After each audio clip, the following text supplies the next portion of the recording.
Boys and girls, it's Miss Dean again, and I'm here to read Santa in the City. I'm from the city, so this book should be really great. I hope you enjoy it.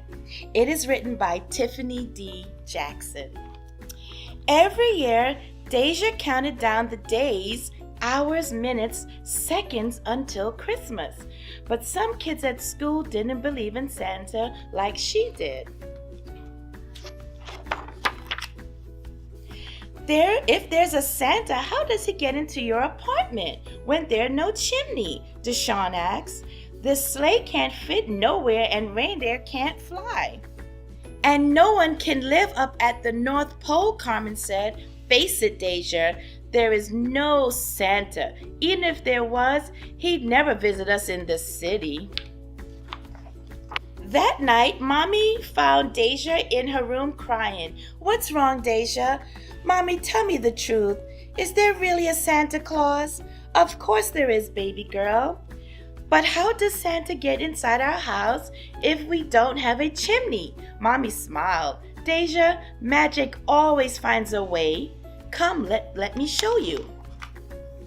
She took Deja down to the first floor where Mr. Clark was painting the front door. She pointed to the big keychain hanging off of his tool belt. Santa's got a special keychain like our super Mr. Clark. His key is magic and opens up all the apartments in the entire world. Oh, Deja said, makes sense. Okay, but where does he park his sleigh? There is no free parking spots on our block at the night, and ain't none of them big enough for his 9 reindeers. Mommy laughed. He parks on the roof just like he does at everyone else's house. She took Deja by the hand and led her up to the top floor, pointing to the roof door. But the next morning, as Deja left for a day of Christmas shopping with Mommy, she couldn't help noticing how different her neighborhood looked from the ones in her book. The buildings on her block didn't seem ready for Christmas. She tugged on Mommy's coat. If we can't decorate our building, how will Santa find us?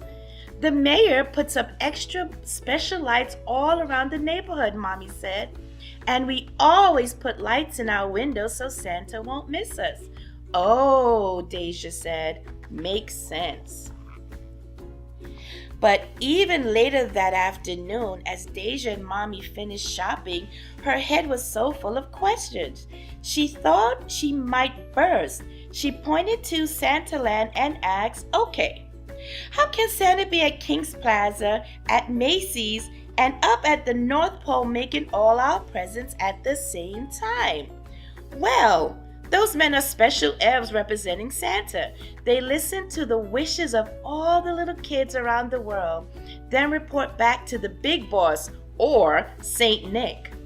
Oh, said Deja, makes sense. The next day was Christmas Eve, and Deja's entire family gathered at her auntie's house where they had a big feast. She played games with her cousins and danced with her uncles like she did every year, but it was hard to enjoy herself like she used to. She still had so many questions about Santa, and luckily there were lots of people around to ask. Uncle Ronnie, how can Santa live up at the North Pole? It's really cold up there, Deja asked. Well, Santa works in tunnels underground like the subway, where it's much warmer. Plus, he drinks plenty of hot cocoa. Oh, Deja said, makes sense. What about when we visit Grandpa and Pop-Pop in Jamaica? We're in a whole other country. How does he find us there? Oh, that's easy, her Auntie Casey said. Your mommy sends him a postcard to tell him where we'll all be. Oh, said Deja, makes sense. Back at home, Deja let milk and cookies for Santa, but her head still swirled with questions, like where do other kids put their stockings if they don't have a fireplace? Or how does Santa make it to all their cities in one night? Or has he ever delivered presents to the wrong house like the mailman sometimes does? Doesn't Santa's tummy hurt after eating all those cookies everyone leaves him? She asked Mommy.